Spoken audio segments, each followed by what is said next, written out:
When I left for a 4-day work trip, my house was locked, quiet, untouched. I came back to find it trashed, invaded by 30 strangers, a DJ, booze, and the HOA president partying like she owned the place. She crossed a line. Now I'm taking everything she values, starting with her Lamborghini.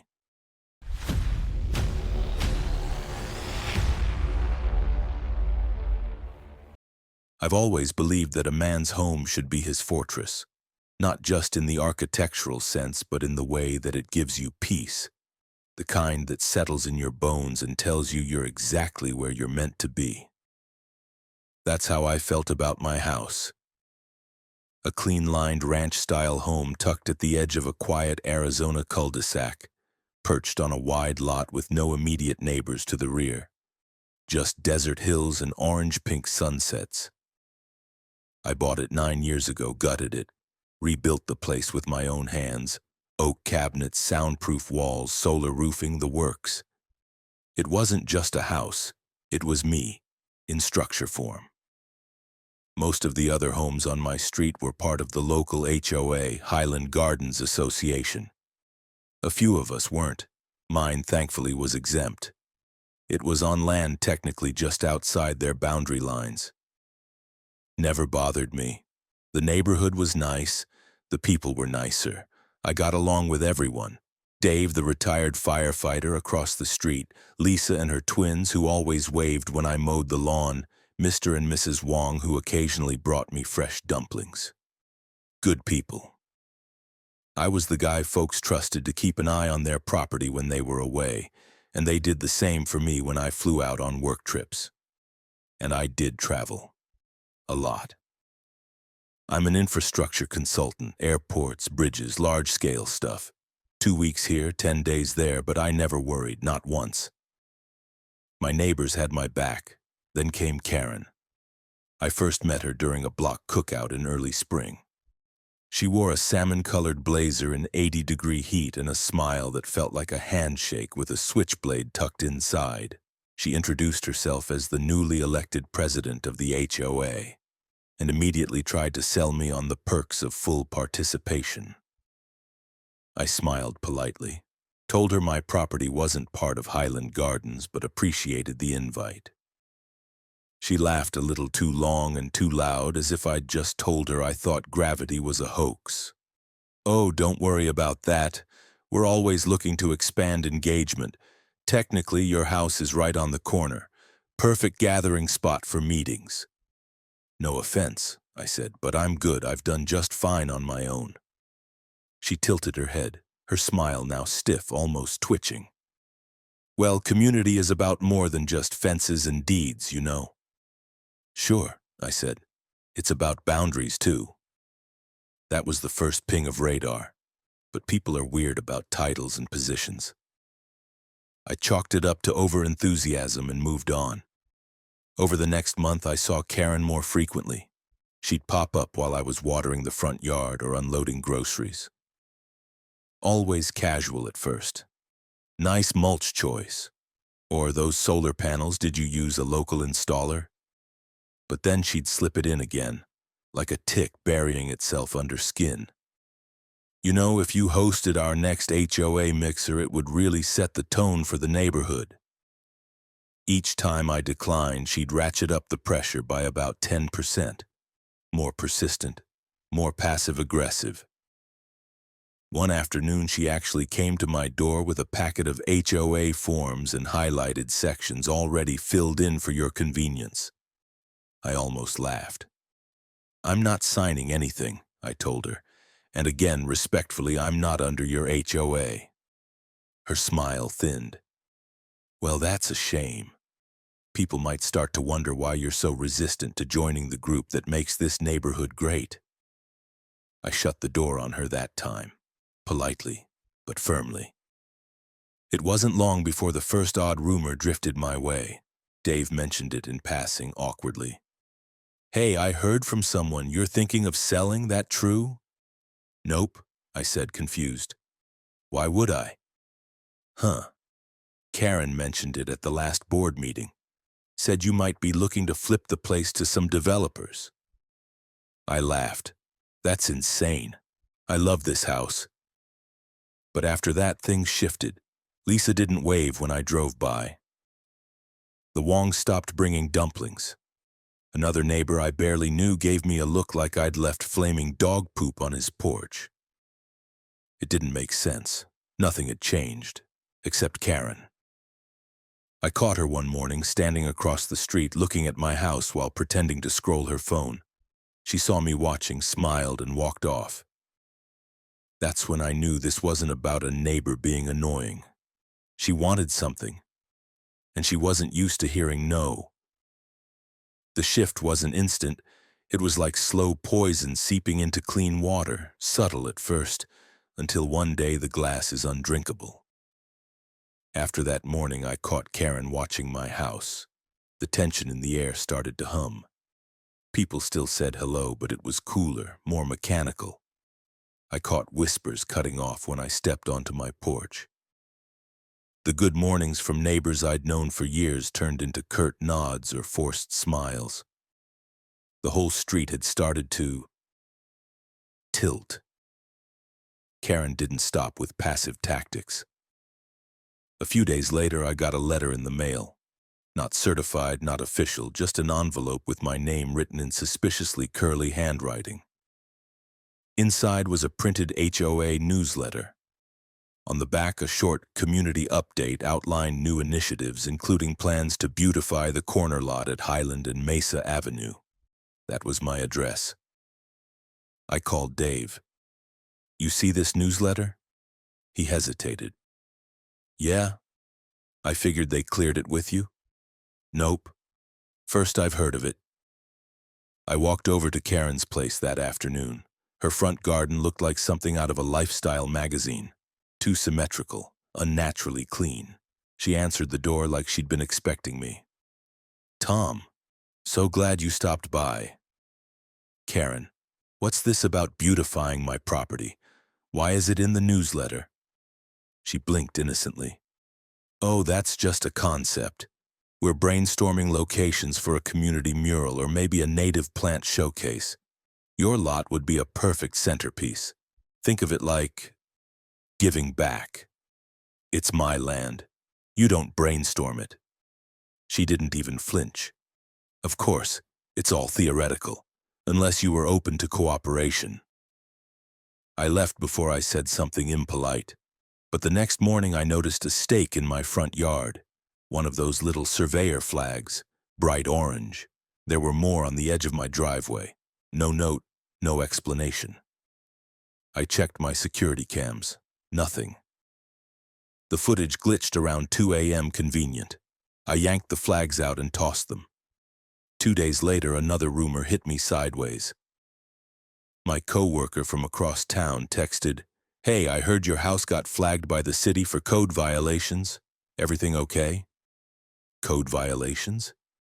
Turns out someone, Karen, had filed a formal complaint to the city planning office, claiming my landscaping was obstructing visibility at a corner intersection. It wasn't true, and the inspector who came by confirmed I was in full compliance. But now my property was on file. My name was on a city log. And the rumor mill kept churning. The worst part, people were starting to believe her. She didn't accuse me directly, she just planted little seeds. I overheard Lisa at the grocery store whispering, "I heard he's building an Airbnb back there." Then I got an anonymous flyer in my mailbox printed on cheap paper. "Protect our neighborhood from overdevelopment. Say no to unaffiliated properties." Unaffiliated. That was their term for me now. That same week, a local Facebook group popped up. Highland Voices. Guess who the admin was? Guess who was posting friendly updates about traffic, noise, and unauthorized gatherings in the area? All suspiciously vague, but always posted right after I had friends over for dinner or when my contractor stopped by to fix my patio cover. I tried to comment. My replies got deleted. When I messaged the mod, Karen of course, I got hit with a warning for violating community guidelines. That's when I started documenting everything. I set up new HD security cameras with cloud backups. I logged every interaction, every piece of paper, every conversation that felt off. I created a private folder labeled Karen Apocalypse. One afternoon, I found a dead rat tossed into my trash bin. Not in a bag, just lying there, bloated and reeking. Maybe it was random, maybe not. I took a photo, added it to the folder. That night, Dave came by. He looked awkward, almost ashamed. "Tom, listen. Karen brought your name up at the HOA board meeting again. Let me guess. More community outreach?" He shifted on his feet. "She said she was concerned about the lack of transparency around your property, that maybe you were violating zoning rules. She even hinted there were chemical odors coming from your garage." I laughed. What am I, a meth cook now? "She's manipulating people, man, but some of the board eats it up." "You believe her?" He looked me in the eye. "No. That's why I'm telling you." It was a small moment, but it mattered. Not everyone had turned, but Karen was playing the long game, and she was winning ground. A few days later, a packet arrived from a law office representing the HOA. It wasn't a lawsuit yet, but it was a formal request to cease and desist any unauthorized modifications to community-facing property. Whatever the hell that meant. That night, I sat in my living room watching the security feed. Karen was standing across the street again, just like before, phone in hand, pretending to text. Only this time, she was grinning. She thought she had me cornered. She had no idea what kind of corner I can fight out of. I left for San Diego on a Tuesday morning. The client was a regional airport doing a runway expansion, and they needed an infrastructure review fast. It was supposed to be a quick in and out, 4 days, back in time for the weekend. I locked up the house, set the alarm, double-checked the cloud feed from the security system. Everything seemed fine. The place was quiet. Karen hadn't shown her face in a few days, which I took as a small win. Maybe finally she'd gotten bored of her little Cold War. By the second night, I let myself relax a little. Dinner with the engineers went long. I had a drink or two at the hotel bar, and when I got back to my room, I ignored the usual camera alerts. Raccoons, wind, headlights, 99% noise. I didn't check until the next morning, and even then it wasn't the cameras that tipped me off. It was the call. Dave. It was early, barely past 7. I was brushing my teeth, half asleep, when the phone vibrated on the sink. I saw his name and knew something was wrong. "Tom, hey, listen, do you know what's going on at your place?" "What do you mean?"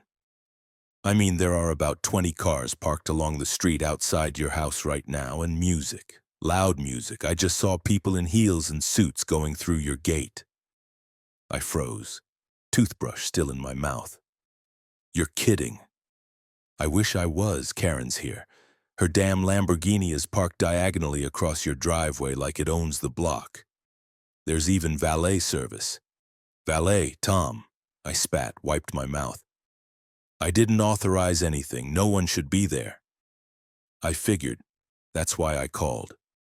I opened the security app with shaking hands. The front cam loaded first. There they were. Cars lined up. A folding sign that said, "Show Private Event." A teenager in a vest waving someone into a spot. The porch cam showed even more. Streamers on the gate, a makeshift welcome table with name tags, a drink cart. People were mingling, laughing. Music blasted from inside my house. The living room feed was pure chaos. Karen standing in my foyer giving some kind of speech with a cocktail in hand. People clapped. Behind her, my shelves were decorated with votive candles and brochures. Highland Gardens Premium Circle. Elevate your HOA experience. I nearly crushed my phone in my hand. I called the police immediately. To their credit, dispatch took it seriously. I confirmed ownership, gave them the address, made it clear. This was trespassing, illegal entry, unauthorized use of private property. They said they were sending units right away. Then I did the only other thing I could. I changed my flight. I was back at the airport in 40 minutes on standby for the next plane home. I had barely slept, and the rage burning in my chest was doing a better job of keeping me awake than coffee ever could. On the plane, I kept refreshing the cameras. It didn't stop. People kept coming. I saw someone doing lines of coke off my kitchen island. I saw two kids cannonball into my pool in full formal wear. I saw a guy standing in my study drinking beer and flipping through my paperwork like he was at a damn open house. And Karen? She was everywhere, posing for selfies with guests, toasting, laughing, giving tours. It wasn't a meeting. It was a full-blown party, the kind you rent a damn venue for. I landed just after 4, 2 missed calls from the responding officer. 1 voicemail. We made contact with the individuals on site. A woman named Karen Bradshaw claimed you had verbally given her permission to use the home for an HOA engagement. Based on conflicting statements from others, we've preserved the scene but didn't make arrests. Recommend filing charges formally. She claimed I gave her permission. The balls on this woman. By the time I got home, the party was over, the cars were gone, the gate was left open. Empty cups and crushed cans littered the yard. Someone had dragged one of my patio chairs into the pool. A table was knocked over in the kitchen and red wine had soaked into the hardwood. There was a sticky film of booze and sweat and entitlement clinging to every surface. And parked just down the street, shameless as ever, was Karen's Lamborghini. Hot pink, license plate cake-kin, like some kind of ironic prophecy. She wasn't even hiding. As I pulled into the driveway, I saw Dave walking over. Tom, I didn't know it'd be like this. I thought maybe she was doing another HOA thing, but when I saw the crowd... You did the right thing, I said. You called. That's more than anyone else did. He looked uncomfortable. Some folks were asking where you were. Karen told everyone you were out of town, but that you'd offered the place up to support community engagement. Said you wanted to show good faith. I laughed. Loud. The kind of laugh that has teeth. That woman just declared war. I didn't sleep that night. Not a second. I spent the hours cataloging damage, filming every room, every smear of lipstick on my glassware, every beer bottle stuffed behind the couch cushions. My bathroom rug was soaked with something that reeked of tequila and cheap cologne. Someone had stolen 2 of my signed baseballs from the display case. My espresso machine was broken, gutted like someone tried to disassemble it mid-bender. A wine bottle was jammed into the garbage disposal. The place looked like a frat house collided with a real estate convention, and neither survived. But worse than the mess was the invasion. Every inch of that house felt violated, like it didn't belong to me anymore. By sunrise, I was done being angry. I was ready to go to war. The first thing I did was contact my lawyer, Spencer Green, calm, precise, no-nonsense guy. He picked up on the first ring. Spencer, I want to sue the hell out of someone. I figured based on the news alerts, he said dryly. Was that really your house on Channel 9 last night? Oh, it was mine. And no, I didn't authorize a goddamn thing. He whistled. All right, let's get to work. We spent the next few hours building a case. I handed him everything, security footage, photos, timestamps, police call records, even the promotional flyers Karen had left behind in her rush. Spencer raised an eyebrow when he saw them. You know this is commercial usage, right? I figured. She turned your house into a pseudo-event venue under HOA branding. That's unauthorized use, trespassing, property damage, and get this, potential tax fraud if she was collecting payments. Oh, she was charging, I said, pulling up a screenshot from a guest's Instagram story. It showed a woman holding a champagne flute with the text, VIP ticket was worth it. HOA events are wild.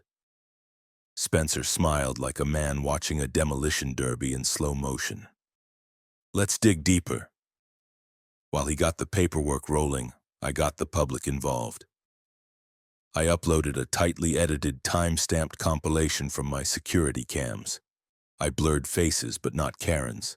Her I left in full HD. In one shot, she's holding a mic in my living room proclaiming, "We're taking this neighborhood to the next level." I posted it on my personal social accounts, tagged the local news, uploaded it to the neighborhood Facebook group, and sent it anonymously to a popular HOA horror story subreddit. It blew up in under 12 hours. The comments were savage. Headlines followed. HOA president hosts unauthorized rager in private home. Arizona man returns to find his house turned into HOA nightclub. The video hit 200,000 views in a day. Karen naturally went quiet, but the damage was done. Hers this time. Meanwhile, Spencer discovered that Karen had used HOA funds to hire a catering company, rent equipment, and most damning, lease out access to premium guests via an online booking page. Not only had she monetized my home, she'd funneled payments through an HOA-owned account, disguising it as community fundraising, all without HOA board approval. We filed suit within 48 hours. Charges included trespassing, malicious damage to property, defamation, unlawful commercial usage of private property, and illegal entry. Spencer also added a fraud claim tied to her use of HOA resources for personal gain. I walked the papers over to her house personally. She answered in yoga pants and an oversized cashmere hoodie, eyes puffy like she hadn't slept since the video went viral. "Oh, look, the host has arrived," she said with a cracked smirk. I didn't say a word, just held out the envelope. She took it with trembling fingers, trying to maintain her mask. "You're seriously suing me? Tom, you don't know what kind of message this sends the community." I finally spoke. "Yeah, it says, don't fuck with someone who has better lawyers and more cameras than you." I turned and walked away before she could answer. Within days, HOA members started to whisper. Then they started asking questions. Then someone leaked the full agenda Karen had circulated privately among her preferred guests, a multi-tiered initiative she titled Operation Anchor Lot. Her plan had been to turn my home into a semi-permanent hosting ground for HOA fundraisers, mixers, and even off-the-books weddings for board members' families. They didn't just distance themselves, they turned on her. Dave showed up on my porch again the following week, holding 2 coffees. Board voted, emergency meeting, Karen's been suspended until further review, internal audit coming. "Good," I said. "That'll make things easier." I handed him a USB drive. "What's this?" "More footage, for the audit, just in case anyone gets nostalgic." He gave a short laugh. "You're really going all in." "I'm already in. Might as well build a bonfire." The HOA hadn't seen the full wrath yet, but they would. The courthouse was packed. Not with crowds exactly, but the kind of quiet chaos that buzzes before something big explodes.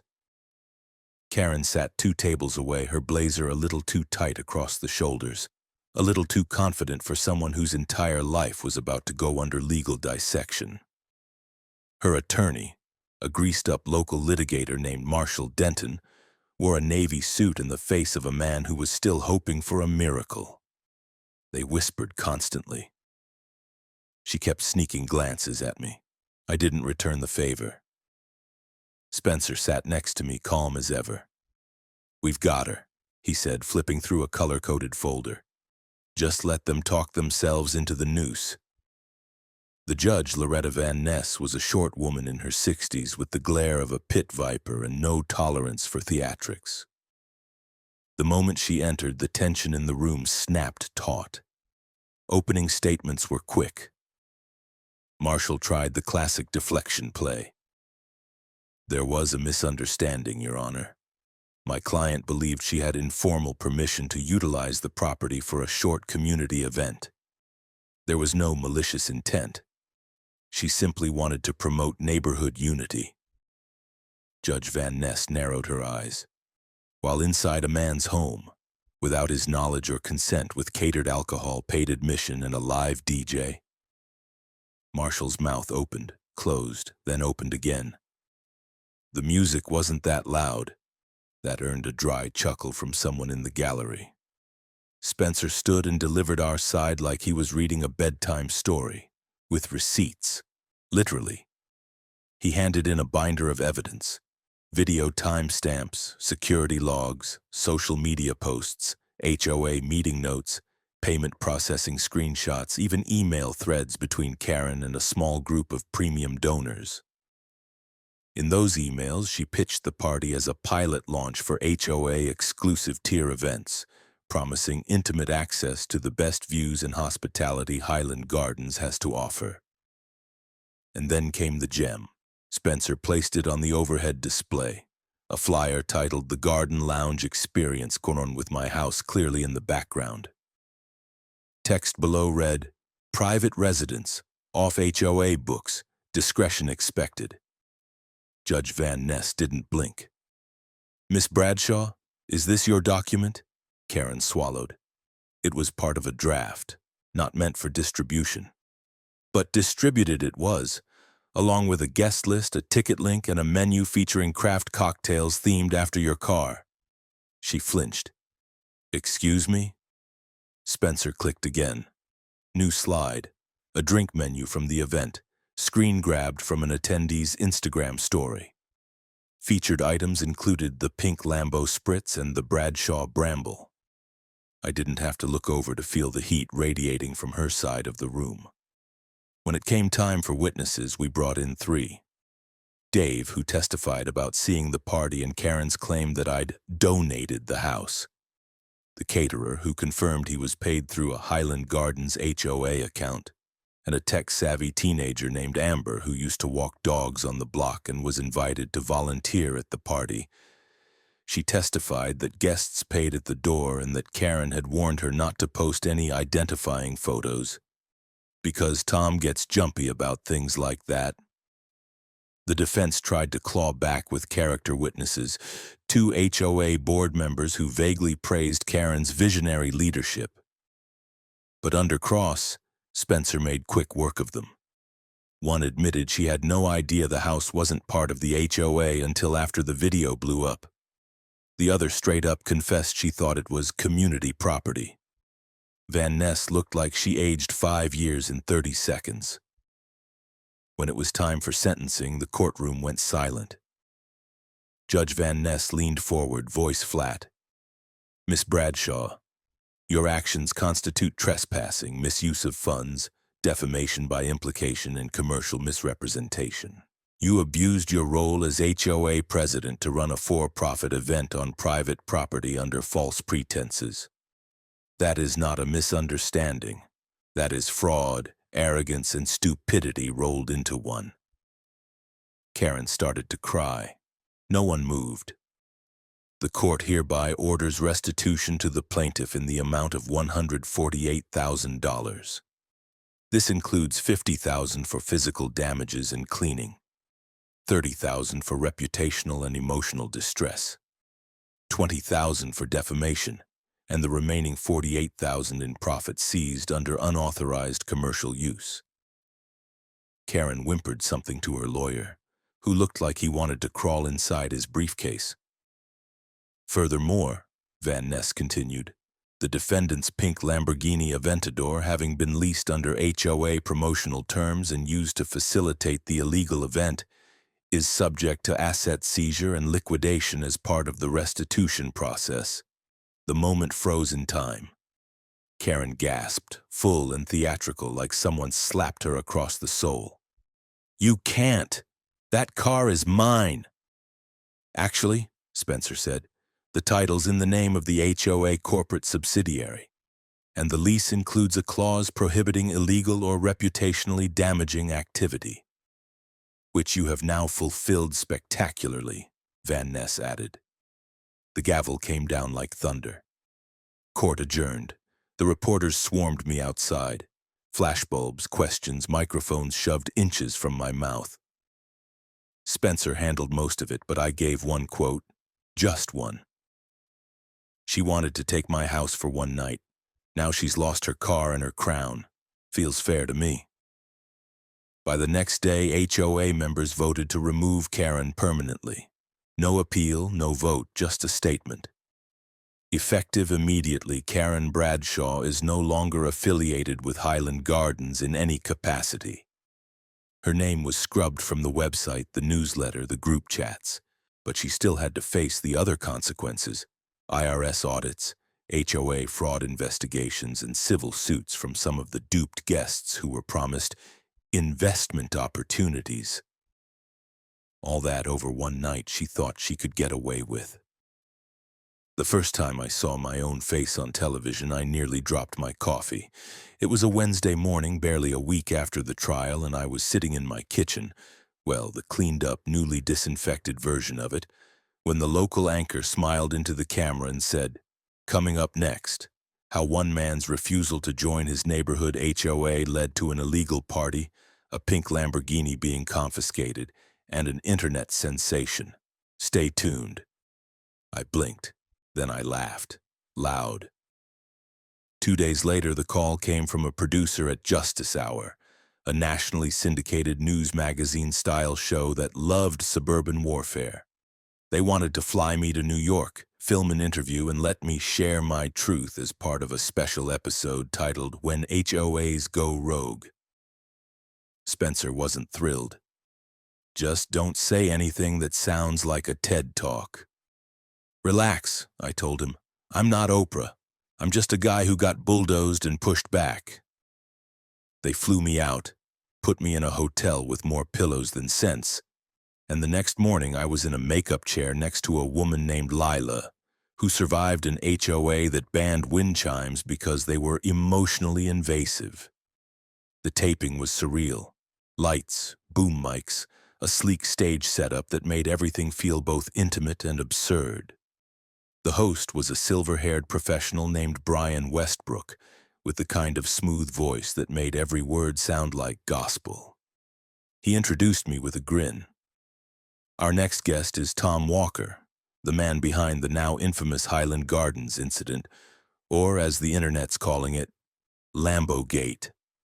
The audience laughed. I told my story straight, from the first knock on the door to the final gavel slam. I didn't dramatize. It didn't need it. The footage had done most of the work. I described Karen, her schemes, the lies, the pressure, and the moment I realized I wasn't just being harassed, I was being targeted. The crowd clapped when I got to the part about the pink Lamborghini being hauled away on a flatbed. Brian raised an eyebrow. "So what do you want people to take away from this?" I paused, looked out at the lights.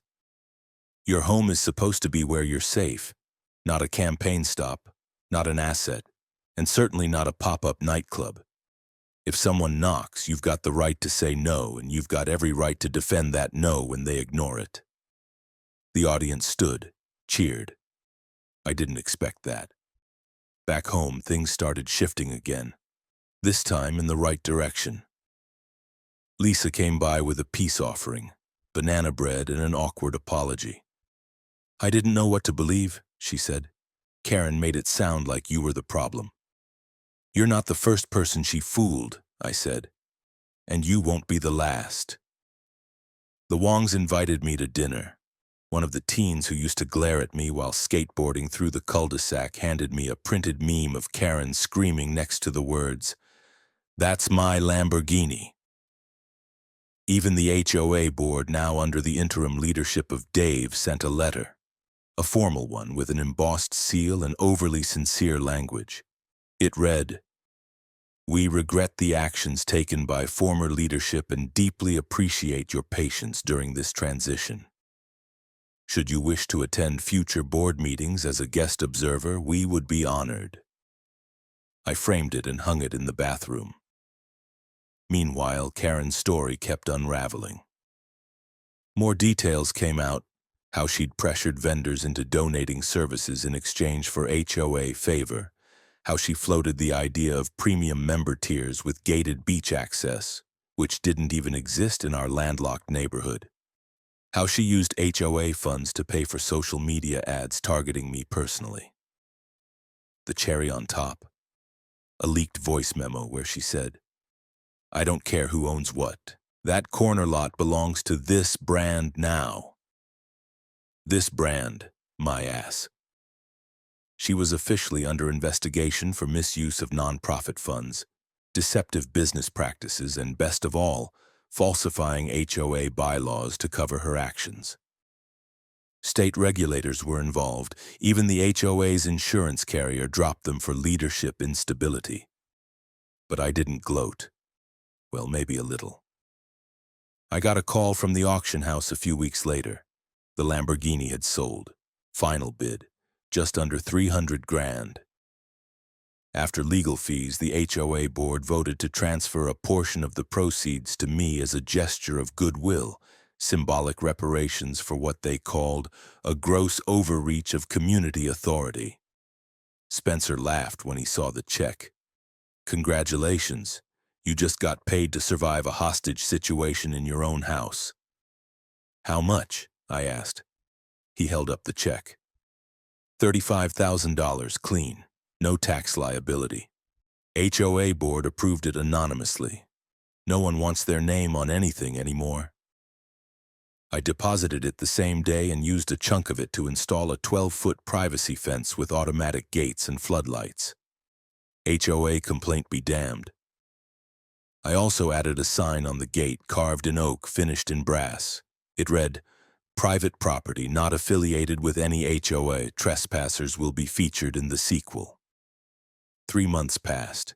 The desert heat was tapering off, finally giving way to the kind of mild Arizona evening that begged for grilled meat and good company. My backyard, once the scene of unauthorized cannonballs and drunken shrieks, had been reborn. New turf, new lighting, a rebuilt deck, and most importantly, a reinforced gate with an industrial-grade lock system that even Karen Bradshaw herself couldn't sweet-talk her way through. It felt right to celebrate, not just the repairs or the end of the HOA siege, but the whole absurd, flaming saga that turned my quiet life into a suburban epic. So I threw a party, a real one, with actual permission, and guests who were invited instead of trespassing. We had burgers, ribs, music that stayed under city ordinance volume, and a margarita machine that was monitored by a sober adult. The kids ran around the yard, launching water balloons into the hedges. Lisa brought her infamous potato salad. The Wongs made pork buns that disappeared within minutes. Even Brian from Justice Hour sent a fruit basket with a note that read, "Not all heroes wear robes." Near sundown, Dave stood up on a lawn chair like it was a podium and clapped his hands.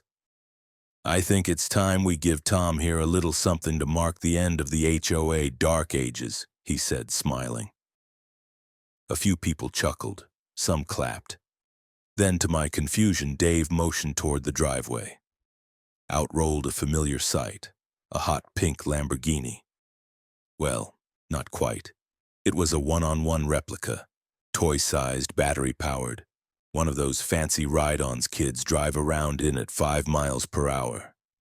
But it was flawless, complete with the same KAQN vanity plate printed in plastic and tiny golden trim on the wheels. I laughed so hard I nearly fell into the fire pit. "It's a reminder," Dave said, "that no matter how fancy the car, if the brain behind the wheel is broken, it'll crash eventually." The crowd cheered. I put the toy Lambo on a pedestal in my garage next to my old college diploma and a framed photo of Karen mid-scream from the courtroom livestream. I wasn't proud of the pettiness, but I was proud of the principle. Later that night, after the guests had filtered out and the kids had passed out from sugar and sun, I found myself sitting on the back deck with Dave nursing a beer. "You ever think it'd get this far?" he asked. I shook my head. "Hell no. I just wanted to be left alone." "Well," he said, raising his bottle, "you got that. Plus revenge, national recognition, a new fence, 35 grand, and a mini supercar." "True," I said, clinking my bottle to his. "All I had to do was survive an HOA coup d'etat." He grinned. "You planning on joining now?" I shot him a look so sharp it could have sliced concrete. "Relax," he laughed.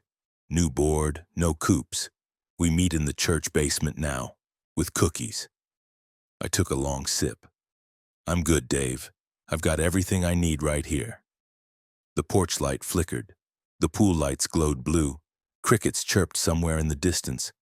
And for the first time in a long time, I felt calm again. Not just safe, sovereign. Before heading in, I looked up at the brass plaque on the inside of my gate. The words caught in the light. "Trespassers will be featured in the sequel." Not a threat, a promise.